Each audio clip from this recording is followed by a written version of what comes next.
جعلنا من بين أيديهم سدا ومن خلفهم سدا فأغشيناهم فهم لا يبصرون. يا رب هاي دباباتهم هاي جرافاتهم والله إنها بإذن الله ستكون دمار ووبال عليكم.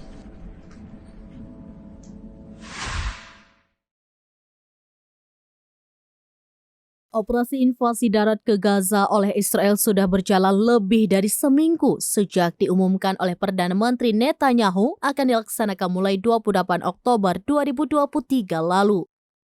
Selama invasi darat ke Gaza berlangsung, pasukan Israel dibuat tak berkutik oleh para pejuang Hamas yang hingga saat ini terus melakukan perlawanan.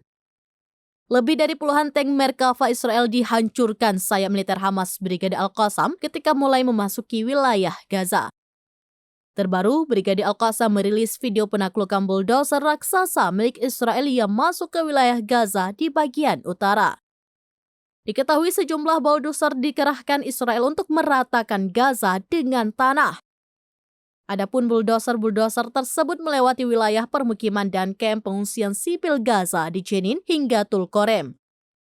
Melihat tindakan semena-mena pasukan Israel tersebut, pasukan perlawanan Palestina tak tinggal diam. Baru-baru ini beredar video detik-detik pejuang Hamas berhasil meledakkan bulldozer yang dikerahkan Israel itu. Tepat setelah bulldozer Israel itu berhasil dilumpuhkan, salah satu pejuang menaiki bulldozer dan membakarnya. Tak lama berselang, sang pejuang kemudian menancapkan bendera Tauhid berwarna hijau di atas bulldozer sebagai tanda mereka telah berhasil menggagalkan invasi darat Israel. Video detik-detik penaklukan bulldozer raksasa Israel ini pun kemudian viral dan beredar di sosial media. Berdasarkan laporan dari berbagai sumber, disebutkan bahwa sebanyak 113 tank Merkava, kendaraan lapis baja, hingga bulldozer Israel telah dihancurkan oleh Brigade Al-Qassam sejak awal invasi darat dimulai. جعلنا من بين أيديهم سدا ومن خلفهم سدا فأغشيناهم فهم لا يبصرون. يا رب هاي دباباتهم هاي جرافاتهم والله إنها بإذن الله ستكون دمار ووبال عليكم.